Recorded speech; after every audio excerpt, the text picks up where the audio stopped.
तेरे सिवा महबूब हकीकी कोई नहीं है, कोई नहीं। तेरे सिवा मौजूद हकीकी कोई नहीं है, कोई नहीं। यादों हो मैं तेरे सबको बुला दूं, कोई ना मुझको याद रहे। यादों हो मैं तेरे सबको बुला दूं, कोई ना मुझको याद रहे। सब खुशियों को आँख लगा दो, खानाए दिल आबाद रहे। सब खुशियों को आँख लगा दो, खानाए दिल आबाद रहे। अब तो रहे बस तादमे आखिर,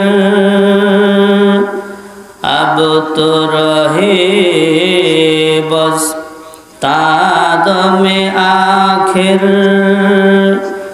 उर्द जुबा आई मेरे इलाहा, ला इलाहा इल्लल्लाह, ला इलाहा इल्लल्लाह, ला इलाहा इल्लल्लाह, ला इलाहा इल्लल्लाह।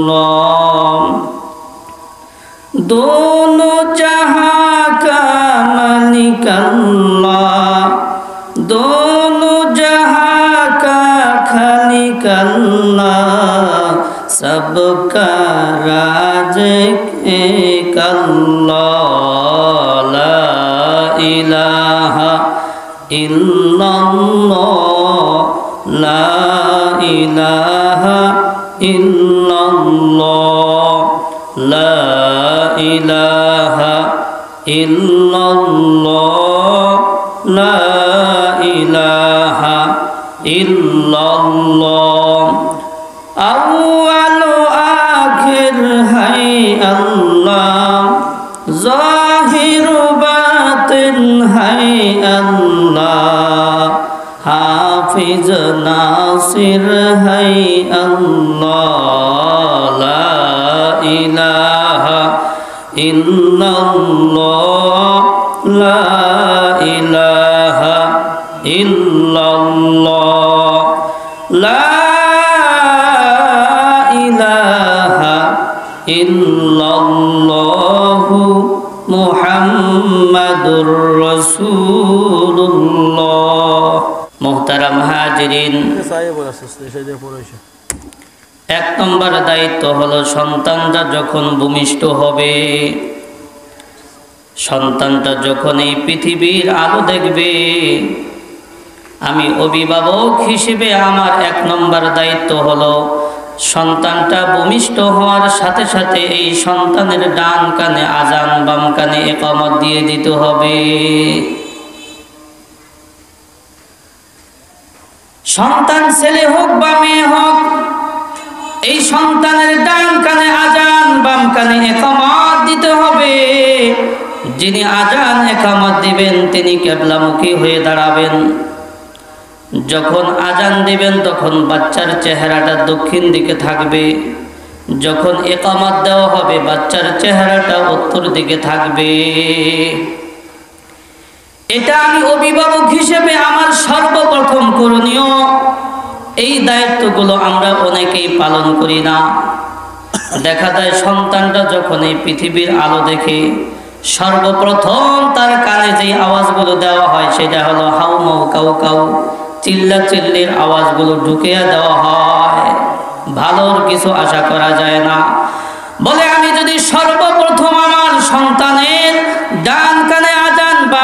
একামত দিতাম, এই তাওহীদের বাক্যগুলো আমার সন্তানের কানের মধ্যে সর্বপ্রথম আমি পৌঁছাইতে পারতাম, তাহলে এই সন্তান বড় হয়ে কোনোদিন কোরআন হাদিসের বিরোধিতা করত না।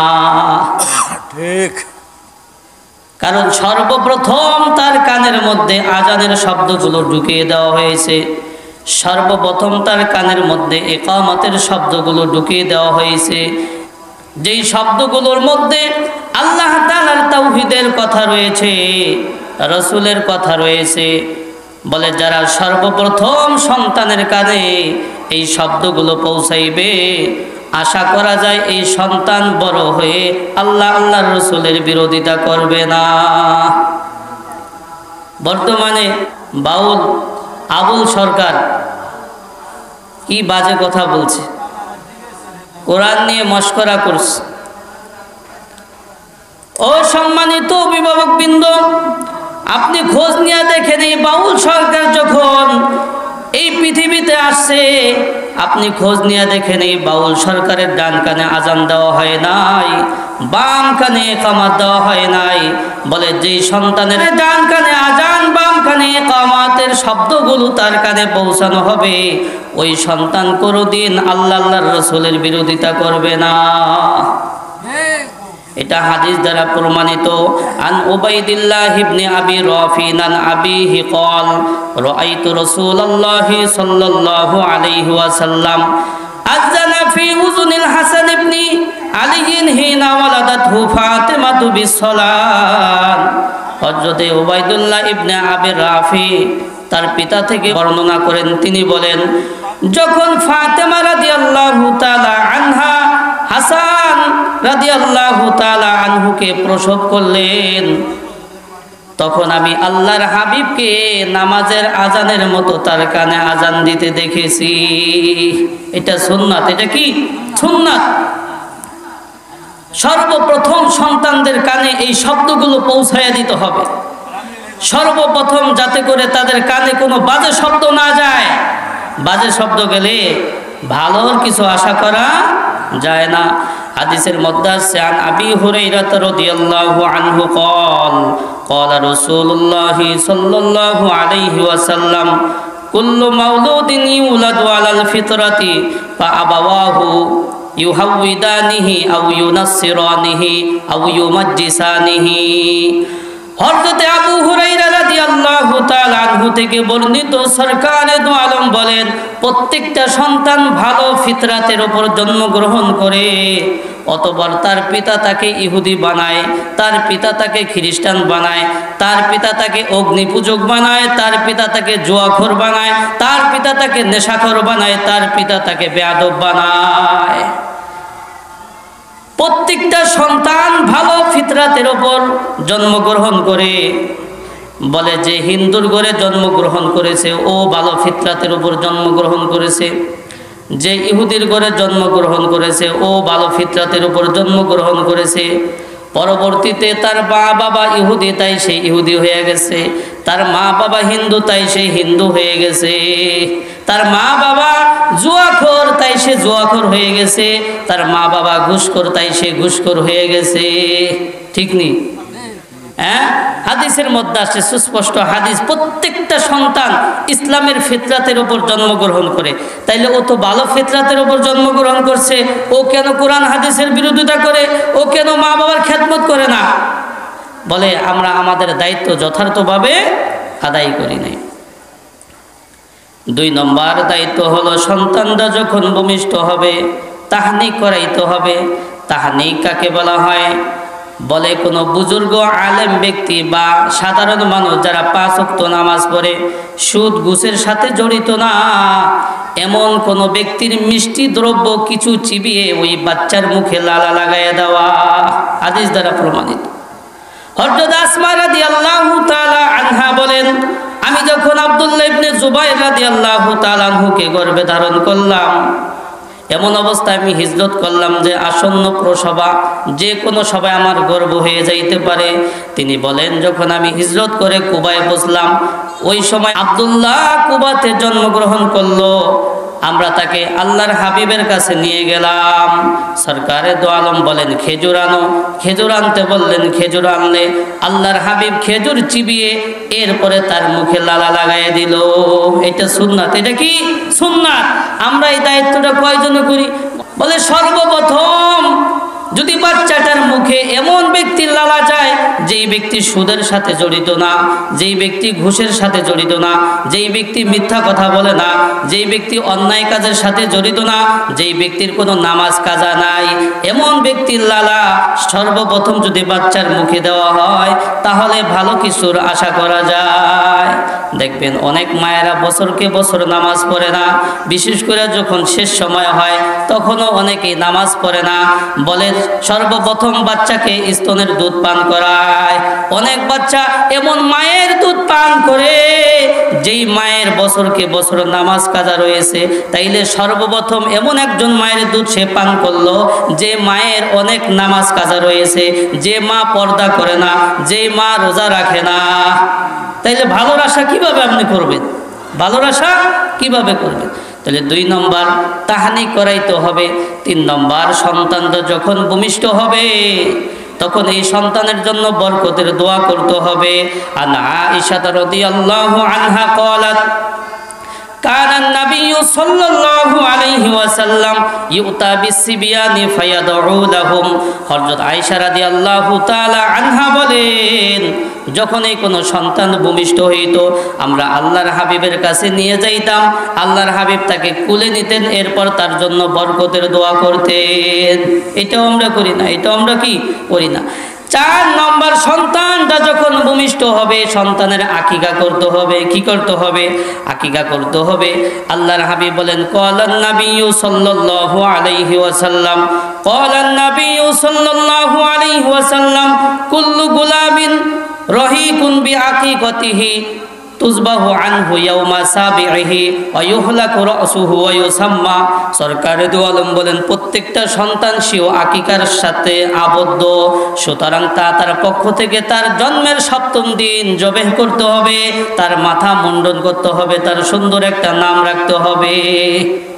عن علي بن أبي طالب رضي الله تعالى عنه قال أقى رسول الله صلى الله عليه وسلم عن الحسن بشاة وقال يا فاطمة أحلقي رأسه وتصدقي بزنة شعره فضة قال فوزنته فوزنه درهما أو بعض درهم। হযরত আলী রাদিয়াল্লাহু তাআলা আনহু থেকে বর্ণিত, যখন হাসান রাদিয়াল্লাহু তাআলা আনহু জন্মগ্রহণ করলেন আল্লাহর হাবিব একটা ছাগল দিয়ে তার আকিকা করলেন। সাথে সাথে ফাতেমা রাদিয়াল্লাহু তাআলা আনহাকে বললেন, হে ফাতেমা তুমি তার চুল মুন্ডন করে দাও, তার মাথা নেড়া করে দাও, এরপর তার মাথার চুল পরিমাণ রূপা ওজন করে সদকা করে দাও।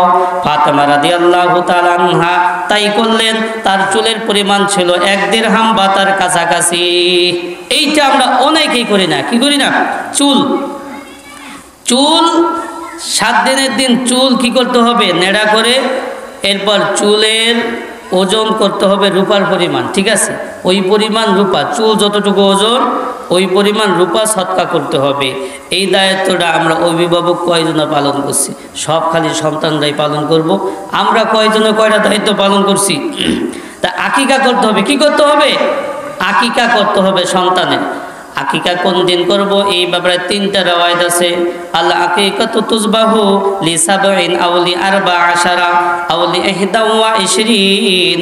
সরকারে দো আলম বলেন আকিকা 7ম দিনে করবা, যদি 7ম দিনে সম্ভব না হয় তাহলে 14তম দিনে করবা, যদি 14তম দিনে সম্ভব না হয় তাহলে 21তম দিনে করবা, যদি 21তম দিনে সম্ভব না হয় জীবনের যে কোনো সময় সম্ভব হয় করবা।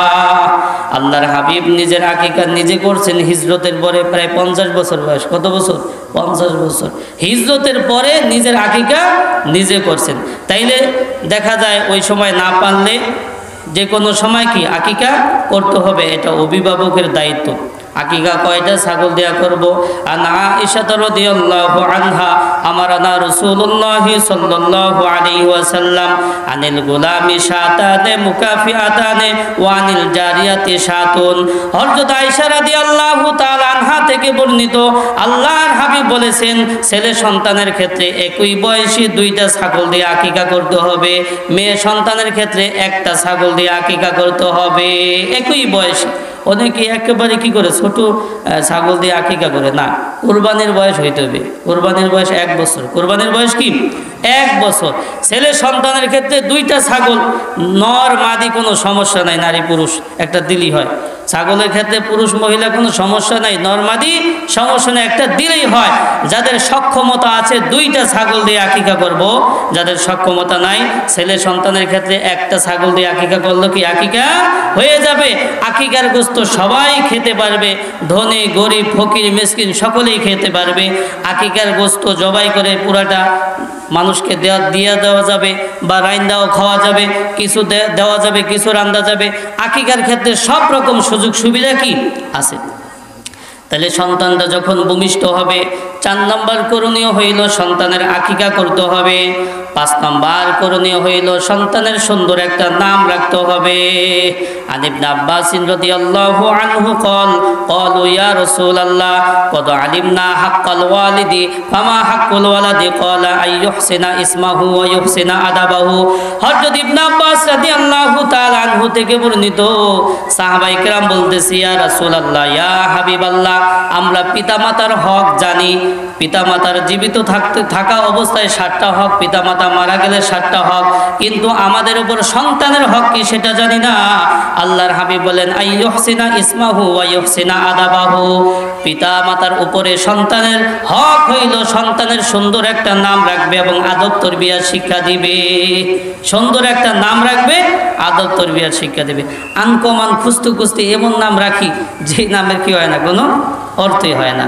একজনের নাম রাখছে খিনজির, বলে কোরআন শরীফ দেখে রাখছে খিনজির। খিনজির অর্থ কি? শুকর। খিনজির অর্থ কি? শুকর। হুজুরের কাছে গেছে, পোলাটা গেলে এম করে কেমন কেমন যেন করে, কেমন কেমন যেন করে। কি নাম রাখছেন? বলে হুজুর কোরআন শরীফ দেখে রাখছে। কি নাম রাখছেন? বলে খিনজির রাখছে। কোরআন শরীফে থাকলে কি রাখা যাবে? ফেরাউনের নাম কোরআন শরীফে আছে কিনা? কেউ ফেরাউন রাখে? হামানের নাম আছে কিনা? আছে। রাখে কেউ? হ্যাঁ, রাখে না। তাইলে কোরআন শরীফের মধ্যে থাকলেই রাখা যাবে না। কোরআন শরীফের মধ্যে কি থাকলেই রাখা যাবে না। আমি অভিভাবক সুন্দর একটা নাম রাখতে হবে। নামের অনেক প্রভাব রয়েছে। নামের কি আছে? অনেক প্রভাব রয়েছে। যেদিন হাসরের ময়দান কায়েম হয়ে যাবে, বলে যে সমস্ত লোকগুলো জান্নাতি হবে তাদের যদি ভালো নাম থাকে, ওই নাম বলে আল্লাহ পাক যেদিন ডাক দেবে, ওই নামে যত মানুষ আছে সব মানুষ জান্নাতে চলে যাবে। নামের কি আছে? প্রভাব আছে। নামের প্রভাব আছে। 2 নম্বর আদব শিক্ষা দিতে হবে। কি করতে হবে? আদব তরবিয়ার শিক্ষা দিতে হবে। আমাদের সময় নাই, সব দায়িত্ব মাস্টারের আর হুজুরদের। সব দায়িত্ব কি? হুজুরদের। 5,000 টাকা হুজুরের বেতন দিই, আর সব দায়িত্ব দিয়ে দিছি। হুজুরে কি করবে? ঠিক করবে। হ্যাঁ, হুজুরে কয়টা ঠিক করবে? কয়টা ঠিক করবে? আমাদের সন্তানদের আদব তরবিয়ার শিক্ষা দিতে হবে আমাদের নিজেদেরকেই, বুঝছেন? এটা আমাদের দায়িত্ব। বলে ছোটকাল থেকে যদি আদব তরবিয়ার শিক্ষা না দিই, তাহলে বড় হইলে আর শিক্ষা দেওয়া যাবে না, উল্টা অ্যাকশন করবে। যেই সময় শিক্ষা দেওয়ার প্রয়োজন ওই সময়ের মধ্যে দিতে হবে, ওই সময়ের মধ্যে দিতে হবে। এটা হলো 5 নম্বর করণীয়। 6 নম্বর করণীয় হইল ইমানি তরবিয়াত শিক্ষা দিতে হবে। আল্লাহ পাক রব্বুল আলামিন বলেন কু আনফুসাকুম ওয়া আহলিকুম নার, তোমরা নিজেরা জাহান্নামের আগুন থেকে বাঁচো এবং তোমাদের সন্তান সন্ততিদেরকেও জাহান্নামের আগুন থেকে বাঁচাও। আমাদের সন্তানদেরকে জাহান্নামের আগুন থেকে কিভাবে বাঁচাবো? আলী রাদিয়াল্লাহু তাআলা আনহু এই আয়াতের চমৎকার 2টা ব্যাখ্যা করেছেন। বলে সন্তানদেরকে জাহান্নামের আগুন থেকে বাঁচানোর মাধ্যম হলো 2টা। 1 নম্বর ওয়া আল্লিমুহুম, 2 নম্বর ওয়া আদিবুহুম। সন্তানদেরকে জাহান্নামের আগুন থেকে বাঁচানোর মাধ্যম হলো 2টা। 1 নম্বর ওয়া আল্লিমুহুম, সন্তানকে সুশিক্ষায় শিক্ষিত করতে হবে।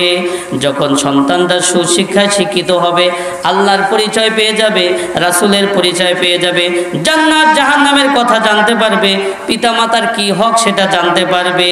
তখন সে নিজে আমল করে জাহান্নাম থেকে বেঁচে যাবে, আরো মানুষকে বাঁচানোর জন্য চেষ্টা করবে।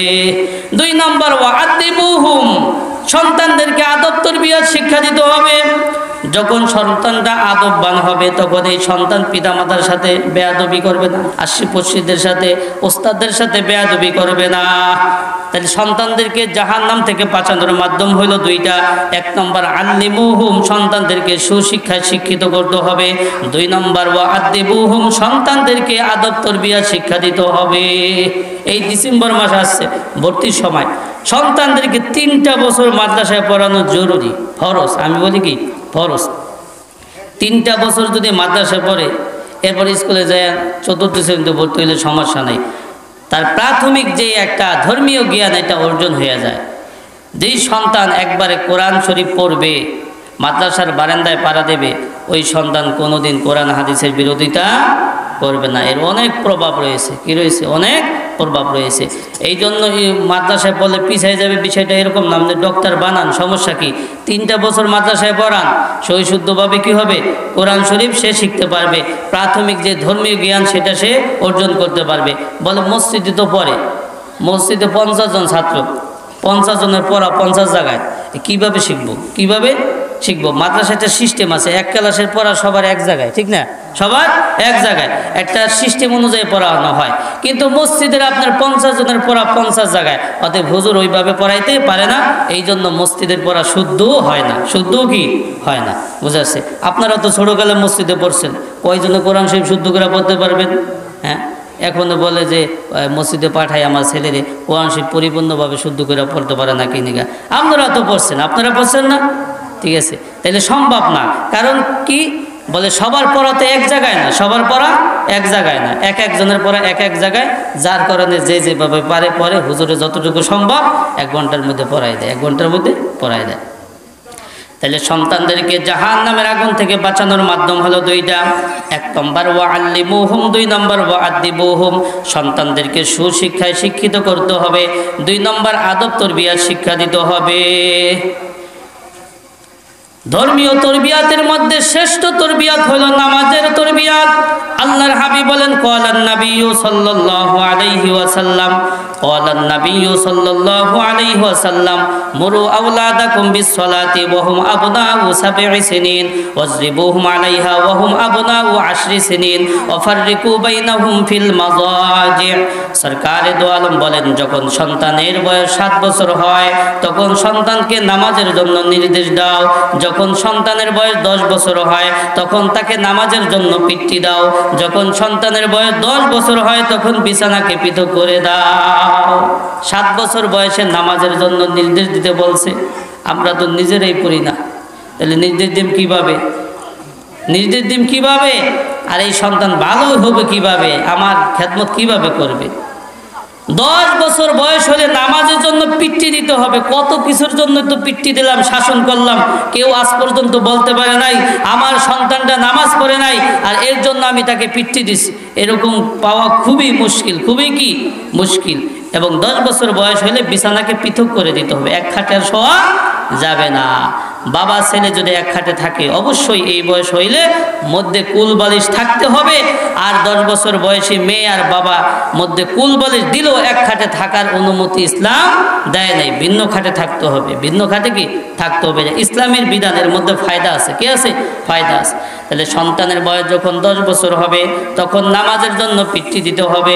ফজরের নামাজের সময় আমরা নামাজ পড়তে চলে আসি, সন্তানগুলা ঘুমায় রয়েছে, ডাক দেই না। 7 নম্বর শিক্ষার ব্যাপারে গুরুত্ব দিতে হবে, তাওহীদ শিক্ষা দিতে হবে, আল্লাহ তাআলার পরিচয় শিক্ষা দিতে হবে। ইবনে আব্বাস রাদিয়াল্লাহু তাআলা আনহু বলেন, আমি একবার আল্লাহর হাবিবের পিছনে পিছনে চলতেছিলাম। আল্লাহর হাবিব আমাকে বললেন, আমি তোমাকে কিছু কথা বলছি, খুব মনোযোগ দিয়ে শোনো।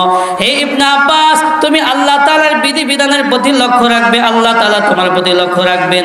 হে ইবনে আব্বাস, তুমি আল্লাহ তাআলার প্রতি সন্তুষ্ট থাকবে, আল্লাহ তাআলাকে তুমি কাছে পাবে।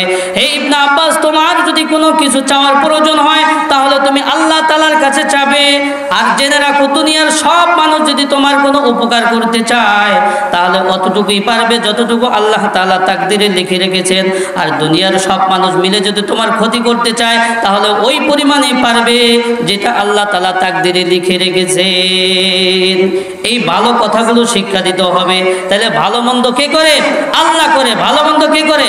আল্লাহ করে। আল্লাহ পাক বলে ওয়া ইয়ামসাসকাল্লাহু বিদুররিন ফালা কাশিফা লাহু ইল্লা হু ওয়া ইউরিদকা বিখাইরিন ফালা রাদ্দা লিফাজলিহি ইউসিবু বিহি মান ইয়াশাউ মিন ইবাদিহি ওয়া হুয়াল গফুরুর রহিম। আল্লাহ পাক রব্বুল আলামিন বলেন, আমি যদি কারো কল্যাণের ফয়সালা করি দুনিয়ার সব মানুষ মিলে যদি ওইটাকে ফিরাইতে চাই ফিরাইতে পারবো না। আল্লাহ পাক বলে, আমি যদি কারো ক্ষতি করার চেষ্টা করি দুনিয়ার সব মানুষ যদি চেষ্টা করে তার কল্যাণ করবে করতে পারবে না। তাইলে এটা আল্লাহ তাআলা করেন। তাইলে মানুষের আমার হুজুর হুজুর করা দরকার নেই, কারণ তোমরা সবাই মিললে আমার অতটুকুই ক্ষতি করতে পারবা যতটুকু আল্লাহ তাআলা তাকদিরে লিখে রেখেছেন। অনেক ইমাম সাহেবরা দেখবেন বিভিন্ন জায়গায় পরিস্থিতির শিকার, যারা দায়িত্বশীল সভাপতি সেক্রেটারি তাকে এরকম হুজুর হুজুর করে। কি করে? হুজুর হুজুর করা দরকার আছে? দরকার নাই। তুমি আমার অতটুকুই ক্ষতি করতে পারবা যতটুকু আল্লাহ তাআলা তাকদিরে লিখে রেখেছেন, এর চেয়ে বেশি তুমি আমার ক্ষতি করতে পারবা না। তাহলে শিক্ষার ব্যাপারে গুরুত্ব দিতে হবে, এই ভালো কথাগুলো শিক্ষা দিতে হবে, তাওহীদ শিক্ষা দিতে হবে, কোরআন শিক্ষা দিতে হবে। খায়রুকুম মান তাআল্লামাল কোরআনা ওয়া আল্লামা। যে কোরআন শিক্ষা দেয় এবং শিক্ষা করে সে হলো শ্রেষ্ঠ মানুষ। সে হলো কি? শ্রেষ্ঠ মানুষ। ছোট্টবেলায় শিক্ষা দিতে হবে। সময় মতো শিক্ষা না করলে অসুবিধা, সময় মতো শিক্ষা না করলে অসুবিধা। এই জন্য ছোটকালেই বাচ্চাদেরকে শিক্ষা দিতে হবে। ধর্মীয় যে প্রাথমিক জ্ঞান আছে এগুলো শিক্ষা দিতে হবে। এটা আমি অভিভাবক হিসাবে আমার 7 নম্বর দায়িত্ব। 8 নম্বর দায়িত্ব হলো সন্তানদের মাঝে সম্পদ বন্টন করার ক্ষেত্রে সমতা বজায় রাখতে হবে। হযরত নুমান ইবনে বাশির রাদিয়াল্লাহু তাআলা আনহু আল্লাহর হাবিবের কাছে গিয়ে বলতেছে, ওগো আল্লাহর রাসূল, আমি নুমানকে আমার অমুক অমুক সম্পদ দিয়ে গেলাম, আপনি সাক্ষী থাকুন। আল্লাহর হাবিব বলতেছে, ও বাশির, তুমি নুমানকে যেইভাবে দিয়েছো তোমার অন্যান্য সন্তানদেরকেও দিয়েছো নাকি? তখন বাশির রাদিয়াল্লাহু তাআলা আনহু বলতেছে, ও আল্লাহর হাবিব, আমি অন্যান্য সন্তানদেরকে দেই নাই, শুধু নুমানকে দিয়েছি। আল্লাহর হাবিব বলেন, তো আমাকে সাক্ষী রেখো না, আমাকে ব্যতীত অন্য মানুষকে সাক্ষী রাখো। আরো সাথে সাথে বললেন, হে নুমান, তুমি কি চাও তোমার সকল সন্তানরা তোমার সাথে ভালো ব্যবহার করুক? তখন নুমান রাদিয়াল্লাহু তাআলা আনহু বলতেছে, অবশ্যই আমি চাই। আল্লাহর হাবিব তখন বলতেছে, তাহলে সকলের মাঝে হক বন্টনের ক্ষেত্রে সমতা বজায় রাখো। তো এই হাদিসের মধ্যে কি বুঝাইলেন? যে আল্লাহর হাবিবের কাছে গিয়ে বলল, আমি নুমানকে শুধু এই সম্পদ দিয়ে যাইতেছি। আল্লাহর হাবিব বলল, আমি এর মধ্যে সাক্ষী থাকুম না, সাক্ষী থাকুম না। আমরা অনেক অভিভাবক সন্তানদের এই হক ঠিক মতো দেই না, একজনের কম দেই, একজনের বেশি দেই। এটা ঠিক না। এটা কি না? ঠিক না। একটা সূরাতে শুধু জায়েজ আছে, সেটা হলো দিনদারিত্বতা। আরেকজন হইলো একেবারে লাইনেই নাই, ঠিক আছে। আরেকজন হলো ধার্মিক। এই ক্ষেত্রে একটু কম বেশি করা যাইতে পারে, এই ক্ষেত্রে একটু কম বেশি করা যাইতে পারে। তো এটা হলো অভিভাবকের 8 নম্বর দায়িত্ব। 9 নম্বর অভিভাবকের করণীয় হইল সন্তানের বয়স হইলে বিবাহ দিয়ে দেওয়া। বিবাহের ক্ষেত্রে 6টা কাজ করতে হয়। 2টা কাজ ফরজ, একটা হলো ইজাব কবুল আর কমপক্ষে 2 জন সাক্ষী। একটা কাজ ওয়াজিব, সেটা হলো মোহর। এই 3টা ছাড়া বিবাহ হবে না। আর 3টা কাজ হলো সুন্নাত। খুতবা দেওয়া সুন্নাত, খেজুর বিলানো সুন্নাত, ছেলের বাসায় অলিমা করা সুন্নাত। আমরা কি করি? অলিমা করি মেয়ের বাসায় যায়। অলিমা কি করি? মেয়ের বাসায় 100 নিতে হবে, 100। এই প্রথাটা পুরা বাংলাদেশে একেবারে সব জায়গায় ছড়াই গেছে, ঠিক আছে। আলহামদুলিল্লাহ, আলেম শ্রেণীর মানুষ একটু বিরত থাকলেও কি আছে এই বিষয় থেকে। তো অলিমা করতে হবে ছেলের বাসায়, অলিমা করতে হবে কি? ছেলের বাসায়, ঠিক আছে। তো সন্তানের বয়স হইলে আমি অভিভাবক সন্তানকে বিবাহ করাই দিতে হবে। সন্তানের বাপসাপ কি আমি অভিভাবক যদি না বুঝি তাহলে আমি অভিভাবকই না, অভিভাবকই না, ঠিক আছে। অনেক মেয়েদের আছে আমরা বিবাহ দিতে চাই না। কেন দেই না? ধনী ছেলের কাজ আসে না, ধনী ছেলে কি কাজ আসে না। শুধু আসে সাধারণ মানুষ। আমরা কি করি না, তার কাছে বিবাহ দেই না, তার কাছে বিবাহ দেই না। আল্লাহর হাবিব বলেন, আন আবি হুরায়রা রাদিয়াল্লাহু আনহু قال قال رسول الله صلى الله عليه وسلم إذا خطب إليكم من ترضون دينه وخلقه فزوجوه إلا تفعلوا تكن فتنة في الأرض وفساد عريض। হযরত আবু হুরায়রা রাদিয়াল্লাহু তাআলা আনহু থেকে বর্ণিত, আল্লাহর হাবিব বলেন, যখন তোমাদের কাছে এমন কোন ব্যক্তি প্রস্তাব নিয়ে আসে যার চরিত্র এবং দিনদারিত্বর ব্যাপারে তোমরা সন্তুষ্ট আছো, তাহলে ওর সাথে তোমার মেয়েকে বিবাহ দিয়ে দাও, অন্যথায় সমাজের মধ্যে ফিতনা ফাসাদ ছড়াইয়া পড়বে। হাদিসের মধ্যে কি বলল, এমন কোন ব্যক্তি যদি প্রস্তাব নিয়ে আসে যার চরিত্র এবং দিনদারিত্ব তার ব্যাপারে তোমরা সন্তুষ্ট আছো, অর্থাৎ যার চরিত্র ভালো এবং যার দিনদারিত্বটাও ভালো আছে, তাইলে তোমার মেয়েকে তার সাথে বিবাহ দিয়ে দাও, মেয়েকে বিবাহ দিয়ে দাও। আজকে যারা ধনী শ্রেণীর মানুষ আছে, শতকরা 80% চরিত্রহীন, বুঝছেন নি? আর নেশা তো আছেই, নেশা কি আছেই। তাইলে আপনার মেয়ে যে তার সাথে বিবাহ দেবেন, সে ভালো থাকবে কিভাবে, ভালো থাকবে কিভাবে? এই জন্য এই দুইটা জিনিস খেয়াল করতে হবে। এই দুইটা জিনিস কি করতে হবে? খেয়াল করতে হবে যে এই ছেলের চরিত্রটা কেমন, এই ছেলের চরিত্রটা কেমন এবং ধার্মিকতা আছে কিনা। টাকা পয়সার মধ্যে কি নাই, সুখ নাই। স্বামী স্ত্রীর যদি মিল না থাকে, তাইলে হাজার টাকা পয়সা হইলেও কি ওর মধ্যে শান্তি নাই। তো সন্তানের বয়স হলে সন্তানকে বিবাহ দিতে হবে, সন্তানকে কি করতে হবে? বিবাহ দিতে হবে। যেই ছেলেদের সামর্থ্য আছে তাদেরও বিবাহ করতে হবে, বিবাহ করতে হবে।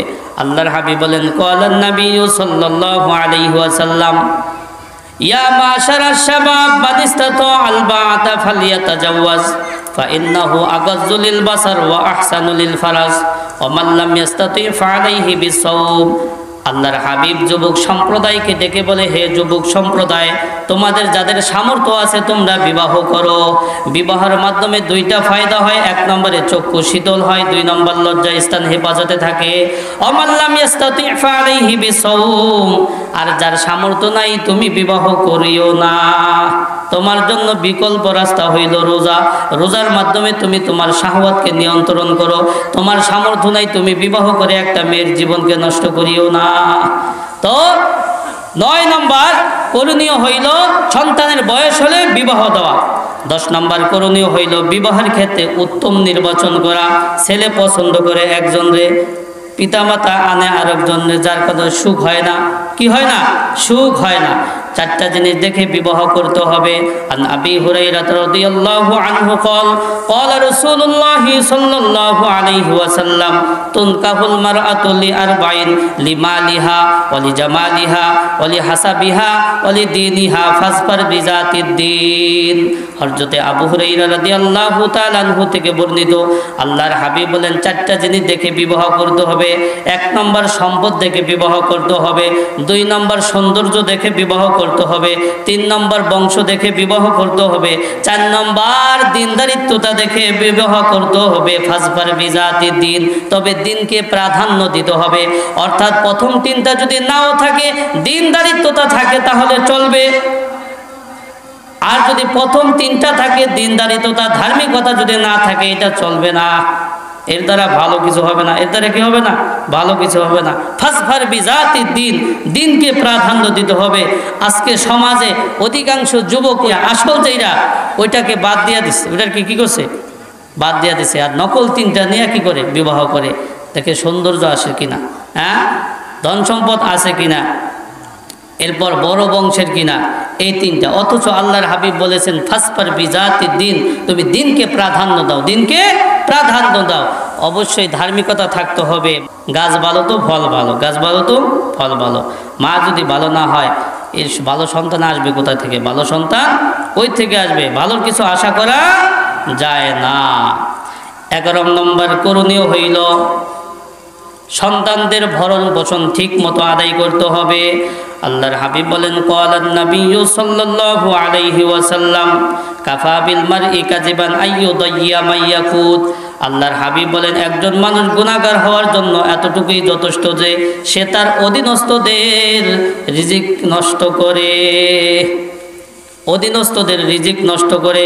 এরকম আছে, সন্তানদের খোঁজ খবর রাখে না, বিবাহ একটা কইরা খোঁজ খবর রাখে না, আবার আরেকটা করে, দুইটা করে নিষেধ না, দুইটা করে কি নিষেধ না, তবে সমতা বজায় রাখতে হবে। সমতা কি বজায় রাখতে হবে, একজনের খোঁজ খবরই রাখে না, খোঁজ খবরই রাখে না, এটা করা যাবে না, এটা করা যাবে না। সন্তানদের ভরণ পোষণ দিতে হবে, না দিলে আমি গুনাহগার হব, আমি গুনাহগার হব। অনেকেই বলে সন্তানের এটা লাগে ওইটা লাগে ওইটা লাগে, লাগবেই তো, আপনি খরচ করেন, নিয়তটা ভালো যদি থাকে তাহলে সব সদকায়ে জারিয়ার সওয়াব হয়ে যাবে। আল্লাহর হাবিব বলেন ক্বালান নাবিয়্যু সাল্লাল্লাহু আলাইহি ওয়াসাল্লাম, ক্বালান নাবিয়্যু সাল্লাল্লাহু আলাইহি ওয়াসাল্লাম, ইন্নাল মুসলিমা ইযা আনফাকা আলা আহলিহি নাফাকাতান ওয়া হুয়া ইয়াহতাসিবুহা। আল্লাহর হাবিব বলেন যদি কোনো মুসলিম সন্তানদের পিছনে ভালো নিয়তে খরচ করে, যত খরচ করবে এগুলো সব সদকায়ে জারিয়ার সওয়াব হয়ে যাবে, সদকায়ে জারিয়ার সওয়াব হয়ে যাবে। বুঝাস? 12 নম্বর অভিভাবকের করণীয় হইল সন্তানদেরকে বদদুয়া দেওয়া যাবে না। আল্লাহর হাবিব সরকারে দো আলম বলেন 3 ব্যক্তির মাঝে আল্লাহ তাআলার মাঝে কোনো পর্দা থাকে না।